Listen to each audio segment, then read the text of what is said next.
அதுக்கு நீங்க எப்படி ஒரு ஹீலிங் கொடுக்குறீங்க? மனிதனாக பிறந்த யாரா இருந்தாலும் சரி, ஏழையோ பணக்காரனோ, தனக்குன்னு ஒரு வாரிசு வேணும்னு நிச்சயம் ஆசைப்படுவாங்க. சிலருக்கு எவ்வளவோ செல்வங்கள் இருக்கும், ஆனால் அதை அனுபவிக்க ஒரு மழலை செல்வம் இல்லைங்கிற ஒரு குறை இருந்து கொண்டே இருக்கும். இப்போ நாரியல் காலத்தில் என்ன பண்ணாங்க, டெஸ்ட் பேபி தத்து குழந்தைன்னு எடுத்துக்கிறாங்க, டெஸ்ட் பேபி போறாங்க, ஐவிஎஃப் போறாங்க, ஐயுஎன்னு நிறைய நாகரிக காலத்துக்கு வர மாறிக்கிறாங்க. பட் அதை நான் குறை சொல்ல, ஏன் தான் சொந்த முயற்சியால் ஒரு குழந்தையை பெற்றுக்கொள்ள கூடாதுங்கிறத என்னோட ஆதங்கம். அதாவது ஒரு ஆண்மகனை பொறுத்தவரையில் 62 வயசு வரைக்கும் அவனால் குழந்தை பாக்கி கொடுக்க முடியும்.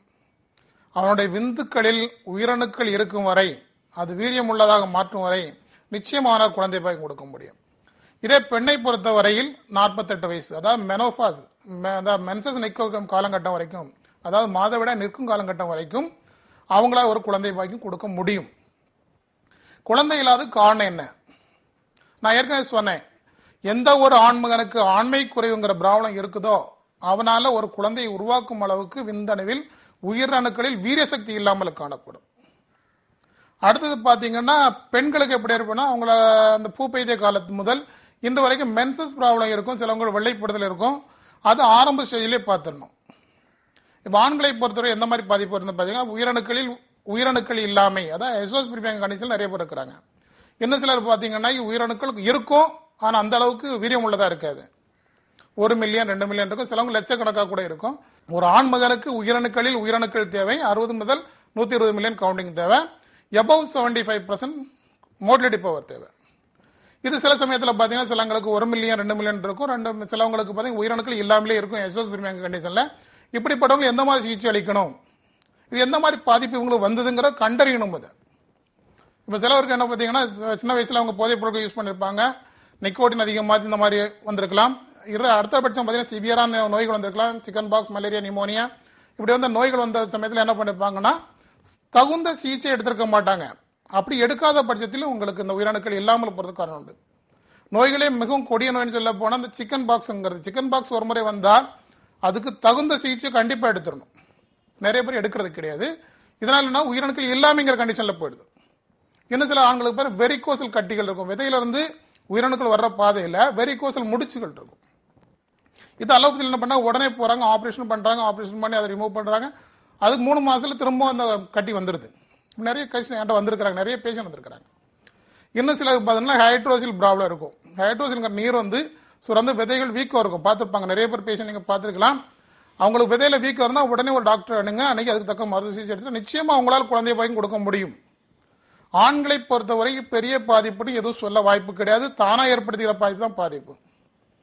அடுத்தது பார்த்தீங்கன்னா பெண்களுக்கு ஏற்படுற பிரச்சனை. இப்ப பெண்களுக்கு என்ன பிரச்சனை வரும், மென்சஸ் ப்ராப்ளம். ஏற்கனவே சொன்னேன், மென்சஸ் ப்ராப்ளம் வெள்ளைப்படுதல் இருந்தால் முறைப்படி அதை தகுந்த டாக்டரை பார்த்து முதல்ல ஆரம்ப ஸ்டேஜிலே மருந்து எடுத்துருங்க. ஒரு பெண்ணை பெற்ற தாய் தகப்பன் ஒன்று மட்டும் சொல்ல விரும்புகிறேன், தான் பெண் ஏஜ் அட்டன் பண்ண பிறகு அந்த மாதந்தோறும் வர மென்சஸ் ஆனது 28 முதல் 30 நாட்களுக்கு முறையா வருதா பாருங்க. அப்படி இல்லாட்டு ஒரு டாக்டர் அணுகுங்க, அன்னைக்கு அதுக்கு தக்க மருத்துவ சிகிச்சை ஆரம்ப ஸ்டேஜில் எடுத்துருங்க. ஏன்னா உங்களுக்கு தைராய்டு ப்ராப்ளம் இருக்கலாம், ஹார்மோன் இம்பேலன்ஸ் இருக்கலாம். அது மாதிரி பெண்களுக்கு என்னென்ன பாதிப்பு வருதுன்னு பார்த்தீங்கன்னா, கர்ப்பப்பையில ஃபைப்ராய்டுங்கிற வகையான கட்டி வரும். அந்த கட்டி எதனால் ஏற்படுது, அதாவது அந்த ஹார்மோன் இம்பேலன்ஸ் காரணமாக அந்த சில சமயத்தில் அந்த கட்டிகள் ஏற்பட்டு அது இன்டர்னலாக வரும், எக்ஸ்டர்னலாக வரும். இதுக்கு என்ன பண்றாங்க, இப்போ அலோபதி மெடிசன் எடுத்துனா உடனே லாப்ரோஸ்கோபி பண்றாங்க, அறுவை சிகிச்சை பண்றாங்க, நாள் பட என்ன கர்ப்பப்பையை ரிமூவ் பண்ணு கூட சொல்லிடுறாங்க. இதெல்லாம் தேவையில்லை. மூலிகை மருத்துவத்தால் நிச்சயமா குணப்படுத்த முடியும். நீங்க ஆரம்ப ஸ்டேஜிலே பார்த்துருங்க. அடுத்தது ஓவரிஸ். ஓவரிஸ் என்ன எப்படி இருக்கணும் பார்த்தீங்கன்னா, 2 சைட்லையும் யூட்ரஸ்க்கு மேற்பகுதியில் 2 சைட்லையும் கருமுட்டைகளை சுமந்தபடி இருக்கும். ஒரு பெண்ணுக்கு கருமுட்டை அந்த பகுதியில் இருக்கும். இது முதிர்ச்சி அடைகிறது அங்கதான், அது வெடிக்கிறதும் அங்கிருந்து வெடிச்சு ஃபெலோபியன் டியூபுக்கு வரணும். இதை வெடிக்க செய்யறது அந்த வகையான ஹார்மோன் பார்த்தீங்கன்னா ஈஸ்ட்ரோஜன்கிற ஹார்மோன் அந்த கருமுட்டையை வளர்ச்சியடை செய்து அதை முதிர்ச்சி அடையக்கு எல்ஹெச்ங்கிற ஹார்மோனை தூண்டி அந்த ஃபெலோபியன் டியூப் வரைக்கும் கொண்டு வரது இந்த ஹார்மோனோட ஈஸ்ட்ரோஜன்கிற ஹார்மோனோட வேலை. இது எப்படி படுத்து பார்த்தீங்கன்னா, எண்டோமெட்ரியம் ஒரு திக்னஸ் இருக்குது, அந்த படிவம் வந்து என்ன பண்ணுது பார்த்தீங்கன்னா ஓவரிஸையும் ஃபெலோபியன் டியூபையும் இணைக்கிற பகுதி, அதன் வழியாக தான் வரணும். இந்த எண்டோமெட்ரியம் மாசத்துக்கு ஒரு என்ன பண்ணணும்னு பார்த்தீங்கன்னா கரைஞ்சி தான் உங்களுக்கு மென்சஸாக வருது. இந்த மென்சஸ் வரலன்னா இதில் தெரிஞ்சுப்போம் உங்களுக்கு எண்டோமெட்ரியம் படியில்லை இந்த மாதம். அதே மாதிரி ஒரு பெண்ணுக்கு ஒரு முறை ஒரு டியூப், அதாவது 2 டியூப் உண்டு, ஃபெலோபியன் டியூப் 12 சென்டிமீட்டர் நீளம் உள்ளது. அதில் தான் ஒரு மாதத்துக்கு ஒரு டியூப்லையும் இன்னொரு மாதத்துக்கு இன்னொரு டியூப்லையும் அவங்களுக்கு ஓவலேஷன் ஆகும். இந்த ஓவலேஷன் முறைப்படி நடக்காத பட்சத்தில் மென்சஸ் தடைப்படும். ஆனால் நீங்க என்ன பண்ணீங்க, மென்சஸ் ப்ராப்ளம் முதல்ல முழுமையா இருந்தா அந்த முதல்ல ட்ரீட்மெண்ட் எடுத்துருங்க. நிறைய தாய்த்தப்ப தான் பண்றீங்க, மேரேஜ் புள்ள பூ பெய்தியாச்சா, வயதுக்கு வந்துச்சா, 3ஆவது வருஷம் 2ஆவது வருஷத்துல கல்யாணத்தை பண்ணி கொடுத்தணும், தலையில பாரத்தை இறக்கி வச்சுன்னு ஆசைப்படுறீங்க. அந்த பெண் இன்னொரு வீட்டுல போய் வாழ போகணுங்கிறத நீங்க மறந்துடுறீங்க. இந்த நிறைய இன்னொரு சில டாக்டர் என்ன பண்ணா பரிசோதனை கூட பண்ணி பார்க்கறது கிடையாது. ஒரு பேஷண்ட் நம்மகிட்ட வராங்கன்னா குழந்தை இல்லையா, அவங்க ஏற்கனவே பார்சல் பண்ணி வச்சிருக்கிறாங்க. எப்படிதான் பார்சல் பண்ணிக்கிறாங்க தெரியல. எனக்கு ஒரு பேஷண்ட் வந்தாங்க, ஒரு பேஷண்ட் போய் பார்த்துருக்காங்க, ஒரு டாக்டர் பார்த்துருக்காங்க. அந்த டாக்டர் என்ன பண்றாங்கன்னாக்கி, எவ்வளவு கொண்டு வந்திருக்கிறீங்க, குழந்தை இல்லையா, எவ்வளவு கொண்டு வந்திருக்கீங்கன்னு கேட்கறாங்களா. இவ்வளவு கொண்டு வந்திருக்கோன்னு ஒரு பார்சல், சரி இதை சாப்பிடுங்க, இத்தனை மாசம் சாப்பிடுங்க சரியாயிடும்னு சொல்லி அனுப்புறாங்களாம். அதுக்கு பரிசோதனைகள் இருக்குது. இப்போ ஆண் மகனை பொறுத்தவரை சிமெண்ட் டெஸ்ட் எடுக்க வேண்டியிருக்கும். அதுக்கப்புறம் பார்த்தீங்கன்னா டெஸ்டோஸ்டெரான் ஹார்மோன் டெஸ்ட் எடுக்க வேண்டியிருக்கும், ஹைட்ரோசில் ப்ராப்ளம் இருக்கான்னு பார்க்க வேண்டியிருக்கும், வெரிகோசில் ப்ராப்ளம் இருக்கான்னு பார்க்க வேண்டியிருக்கும். அப்படி எல்லா டெஸ்ட்டும் எடுத்து பண்ணதான் கன்ஃபார்ம் பண்ண வரை இவருக்கு என்ன ப்ராப்ளம் இருக்குன்னு. பெண்களை பொறுத்த வரைக்கும் நம்ம இந்த பெல்விக் ஸ்டடி எடுக்க வேண்டியிருக்கும், ஃபாலிகுலர் ஸ்டடி எடுக்க வேண்டியிருக்கும், ஹெச்எஸ்ஜிங்கிற டியூபல் பெட்டன்சி டெஸ்ட் எடுக்க வேண்டியிருக்கும், எல்ஹெச், எஃப்எஸ்ஹெச், ஈஸ்ட்ரோடைல், ப்ரொஜெஸ்ட்ரோன், ஏகப்பட்ட ஹார்மோன் டெஸ்ட் இருக்குது. இதுல எந்த மாதிரி டெஸ்ட் எடுத்து பார்த்தால் என்ன ப்ராப்ளம் இருக்குதோ அந்த ப்ராப்ளத்துக்கு மருத்துவ சிகிச்சை எடுத்தால் 100% உங்களால் குழந்தை பாய் கொடுக்க முடியும். டெஸ்ட் பேபி தேவையில்லை, ஐவிஎஃப் தேவையில்லை, ஐயுஏ தேவையில்லை. ஐவிஎஃப் ஐயுஏ போங்க, நான் அது போக வேண்டாம்னு சொல்ல, அது ஒரு காலகட்டம் இருக்குது, கடைசி ஸ்டேஜ். அதாவது இப்போ ஒரு பெண்ணுக்கு 48 வயசு வரை குழந்தை பாய் கொடுக்க தகுதி இருக்குன்னா அதுக்கு ஒரு 2 வருஷத்துக்கு முன்னாடி போங்க. நமக்கு டைம் இல்லை, நீ 48 வயசு ஆக போகுது, அந்த டைம் போங்க, ட்ரை பண்ணுங்க, தப்பு கிடையாது. அது மாதிரி ஒரு ஆண்மகன் ஆரம்ப ஸ்டேஜ் கல்யாணம் முடிஞ்சு 2 வருஷம் பாக்குறாங்க, 2 வருஷம் குழந்தை இல்லைன்னா அந்த பெண்ணு மலடிங்கிற ஒரு பட்டத்தையும் போட்டுறீங்க, அவ்வளவுதான் குணம் இல்லைன்னா. ஆனால் உண்மையிலேயே சொல்ல உங்களுக்கும் ப்ராப்ளம் இருக்கும். நீங்க பரிசோதனை பண்ணுங்க, முறைப்படி பரிசோதனை பண்ணி ஒரு நல்ல டாக்டர் அணுகி அதுக்கு தக்க மருத்துவ சிகிச்சை நீங்க கண்டிப்பா எடுத்துக்கிட்டீங்கன்னா 100% உங்களால் குழந்தை போய் கொடுக்க முடியும். நீங்க அணுகிற டாக்டருக்கு தகுதி வாய்ந்தவரான்னு தெரிஞ்சுக்கணும். போத எங்கிட்ட வர நோயாளிங்க நாங்கள் எந்த சிகிச்சை பார்த்தீங்கன்னா முதல்ல அந்த நோயாளியை முழுமையாக டெஸ்ட் எடுக்கிறோம், பரிசோதனை பண்ணி அவங்க ஏற்கனவே எடுத்த டெஸ்ட் இருந்தால் அதையும் நாங்கள் வெரிஃபை பண்ணி அதுக்கு தக்க மருத்துவ சிகிச்சை நாங்கள் ஒரு கோர்ஸாக கொடுக்கறனால 100% வெற்றி அடைஞ்சிருக்கிறாங்க. அவசரப்பட்டு எதுக்கும் போய் நீங்கள் உடனே அறுவை சிகிச்சை, அலோபதி மெடிசன் எடுத்துட்டீங்கன்னாக்கி ஃபைப்ராய்டு இருக்குதா, ஓவரியன் சிஸ்ட் இருக்குதா, உடனே லேப்ரோஸ்கோபி அறுவை சிகிச்சை பண்ணுறீங்க. நீங்கள் ஒருக்காத முள் செடி வெட்டி விட்டா எப்படி வளருமோ அதன்படி திரும்ப வளரும். அறுவை சிகிச்சை செஞ்சீங்கன்னா திரும்ப வரும். நீங்கள் அறுவை சிகிச்சை பண்ண நிறைய பேஷண்ட் நீங்கள் இருப்பீங்க, உங்களுக்கு தெரியும் ஓவரியன் டெஸ்ட்ல ஓவரியன் சிஸ்ட் நீங்கள் எடுத்திருக்கீங்க, ஆப்ரேஷன் பண்ணி லேப்ரோஸ்கோபி, அடுத்த 3ஆம் மாதம் டெஸ்ட் எடுப்பாங்க, கண்டிப்பாக அது இருக்கும். ஏன்னா அது வேரோடு எடுக்கிறது கிடையாது. ஆனால் மூலிகை மருத்துவத்தை பொறுத்தவரைக்கும் அப்படி கிடையாது. நாங்கள் ரூட்ஸோடு எடுத்துடுறோம், வேரோடு எடுத்துடுறோம். ஒரு முறை சிகிச்சை எடுத்தா திரும்பவும் இதுக்காக நீங்கள் சிகிச்சை எடுக்க வேண்டிய அவசியம் வராது. இதுக்காக நீங்கள் எந்த வித ஐவிஎஃப்ஓ, ஐயுஏயோ, ஆப்ரேஷனோ, டெஸ்ட் பேபியோ, வாடகை தாயோ தேவையே இல்லை. உங்களுக்கு வயசு இருக்குது, வயசுக்கு தகுந்தவாறு நீங்கள் மருந்து எடுத்துங்க. அப்படி இல்லை அடாப்ட் சைல்டு போடுங்க, ஒன்றும் ப்ராப்ளமே இல்லை. ஒரு குறிப்பிட்ட காலம் பாருங்க, தத்துக்குள்ள இருந்து எடுத்துக்கங்க. இப்போ டெஸ்ட் பேபி பண்றாங்க, எங்கிட்ட வரக்கூடிய பேசி நான் நிறைய பார்த்துருக்கேன். 3 தடவை பண்ணிட்டேன் சார், 4 தடவை பண்ணேன் சார், பல லட்சத்தை இழந்துட்டேன் சார், கடைசியாக கை விட்டாங்க சார், நாங்கள் வந்திருக்கேன்னு வர்றாங்க. நானும் என்ன பண்ண முடியும், ஒரு ஸ்டேஜ் வரதான் என்னாலையும் சிகிச்சை அளிக்க முடியும். நீங்க 4 டாக்டரை பார்த்து வரக்கும்போது அந்த ஸ்டேஜ் முடிஞ்சு போயிடுது. ஒரு குறிப்பிட்ட காலத்துக்கு பிறகு உங்களால குழந்தைய பாய்க்கும் கொடுக்க முடியாதுங்கிற கண்டிஷன்ல கூட நிறைய பேர் வரீங்க. ஆனால் ஆரம்ப ஸ்டேஜ்ல வாங்க, நிச்சயமா என்னால் குணப்படுத்தி கொடுக்க முடியும். மூலிகை மருத்துவத்தால் எந்த ஒரு ரத்த சேதாரமும் இல்லாமல் நிச்சயமா நான் குணப்படுத்தி கொடுப்பேன். முதல் ஆரம்ப ஸ்டேஜ்லேயே வந்துருங்க. குழந்தை இல்லைங்கிற ஒரு பெரிய ப்ராப்ளமே கிடையாது.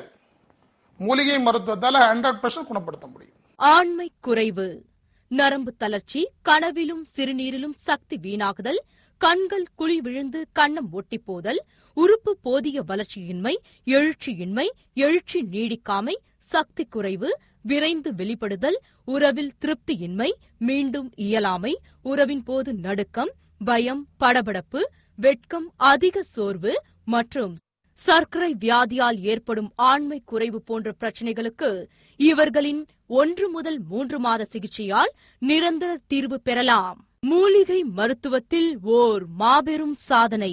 குழந்தையில்லா தம்பதிகள், ஆண்களுக்கு ஏற்படும் உயிரணுக்கள் குறைவு, ஒலிகோஸ்பிரேமியா, உயிரணுக்கள் இல்லாமை, அசோஸ்பிரேமியா, விந்து குழாய் அடைப்பு, சிமெண்ட் டியூப் பிளாக், வெரிகோசல் கட்டிகள் மற்றும் பெண்களுக்கு ஏற்படும் கருப்பை வளர்ச்சியின்மை, இன்ஃபர்ட் யூட்ரஸ், கருக்குழாய் அடைப்பு, ஃபெலோபியன் டியூப் பிளாக், கருப்பையில் ஃபைப்ராய்டு, பிசிஓடி, மயோமா, எண்டோமேட்ரியாசிஸ் போன்ற கட்டிகள், சினப்பை சம்பந்தப்பட்ட ovarian cyst, polycystic ovarian, follicular cyst போன்ற கட்டிகள், கருமுட்டை உற்பத்தி இல்லாமை, முதிர்ச்சி இல்லாமை, வெடிக்காமை, மாதவிடாய் கோளாறுகள், தீராத வெள்ளைப்படுதல், தைராய்டு போன்ற காரணங்களால் இனி குழந்தையே இல்லை என்று கைவிடப்பட்ட பல தம்பதியினர் இவர்களின் 3 முதல் 6 மாத சிகிச்சையில் குழந்தை பாக்கியம் பெற்றுள்ளனர்.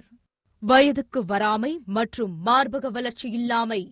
பெண்களுக்கு ஏற்படும் ஒரு சில ஹார்மோன் பிரச்சனைகளாலும் கருப்பை வளர்ச்சி இல்லாத காரணத்தாலும் வயதுக்கு வராமலும் மார்பக வளர்ச்சி இல்லாமலும் காணப்படும். இவர்களுக்கு குறிப்பிட்ட நாட்களுக்குள் வயதுக்கு வரவும் உடலுக்கு ஏற்ப மார்பக வளர்ச்சி பெறவும் பக்க விளைவுகள் இல்லாத மூலிகை மருத்துவ சிகிச்சை அளிக்கப்படுகிறது. சர்க்கரை நோய். சர்க்கரை வியாதியால் ஏற்படும் இன்சுலின் குறைபாட்டை பூர்த்தி செய்வதுடன் இதனால் ஏற்படும் ஆண்மை குறைவு, பார்வை கோளாறுகள், உடல் எரிச்சல், அரிப்பு, உடல் பலகீனம், சோர்வு, கை கால் மரத்து போதல் போன்ற பிரச்சனைகள் குணமடைகின்றன. சிறுநீரக கோளாறுகள், யூரினரி இன்ஃபெக்ஷன், சிறுநீரகக்கல், இரத்த சோகை, சைனஸ், தும்பல், அலர்ஜி, தலைவலி, ஆஸ்துமா, காசநோய், அல்சர், வெண்குஷ்டம், மூல நோய்கள், மூளை வளர்ச்சி குன்றிய குழந்தைகள், உடல் பருமன் பெற குறைய, மூட்டு வலி, இடுப்பு வலி, மூட்டு எலும்பு தேய்மானம், வாத நோய்கள், தோல் நோய்கள், சொரியாசிஸ், புற்றுநோய், பால்வினை நோய்கள், எய்ட்ஸ் போன்ற எல்லாவித நோய்களுக்கும் சிறப்புமிக்க சிகிச்சை அளிக்கப்படுகிறது. சென்னை தலைமை மருத்துவமனை தினசரி காலை 9 மணி முதல் மாலை 7 மணி வரையிலும் டாக்டரை நேரில் சந்திக்கலாம். எம்ஆர்பி மருத்துவமனையின் தலைமை மருத்துவர் டாக்டர் எஸ் முருகேஷ் அவர்கள் கீழ்காணும் தேதிகளில் கீழ்காணும் இடங்களில் உங்களை நேரில் சந்திக்கிறார்.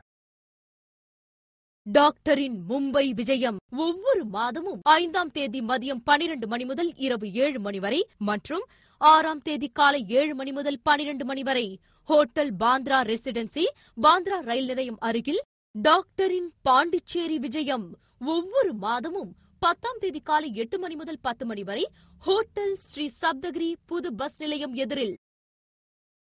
டாக்டரின் கும்பகோணம் விஜயம் ஒவ்வொரு மாதமும் 10ஆம் தேதி மாலை 12 மணி முதல் 3 மணி வரை hotel Kasi international, Kasi theatre complex.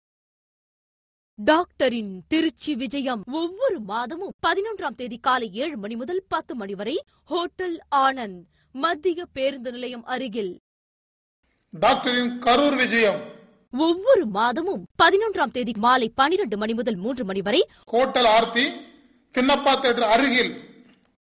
டாக்டரின் கோவை விஜயம் ஒவ்வொரு மாதமும் 12ஆம் தேதி காலை 7 மணி முதல் 10 மணி வரை hotel blue star, Kavitha theatre அருகில், காந்திபுரம். டாக்டரின் சேலம் விஜயம் ஒவ்வொரு மாதமும் 12ஆம் தேதி மாலை 12 மணி முதல் 3 மணி வரை ஹோட்டல் செல்வம், புதிய பஸ் நிலையம் அருகில். டாக்டரின் ஹோசூர் விஜயம் ஒவ்வொரு மாதமும் 13ஆம் தேதி காலை 7 மணி முதல் 10 மணி வரை சீனிவாசா லாட்ஜ், பாகலூர் ரோட். டாக்டரின் வேலூர் விஜயம் ஒவ்வொரு மாதமும் 13ஆம் தேதி மாலை 12 மணி முதல் 3 மணி வரை hotel Venus and annexe lodge, மூங்கில் மணி அருகில். எம்ஆர்பி மருத்துவமனையின் தலைமை மருத்துவர் டாக்டர் எஸ் முருகேஷ் அவர்கள் முகாம் செல்லும் நாட்களில் சிறப்பு மருத்துவர்களை சந்தித்து ஆலோசனை பெறலாம். மேலும் டாக்டரை நேரில் சந்திக்க முன்பதிவு பெற்று வரவும். எம்ஆர்பி மருத்துவமனை மற்றும் ஆராய்ச்சி மையம், சித்தா, ஆயுர்வேதா மற்றும் இயற்கை மருத்துவம், பழைய எண் 10B, புதிய எண் 21, மஸ்தான் அலி கார்டன், SV லிங்கம் சாலை, வடபழனி, சென்னை 26, தமிழ்நாடு, தென் இந்தியா. தொலைபேசி எண்கள் 04423725598, செல் 9440879223, facts 04423727798. Email ID mrphospital@yahoo.co.in, website www.mrphospital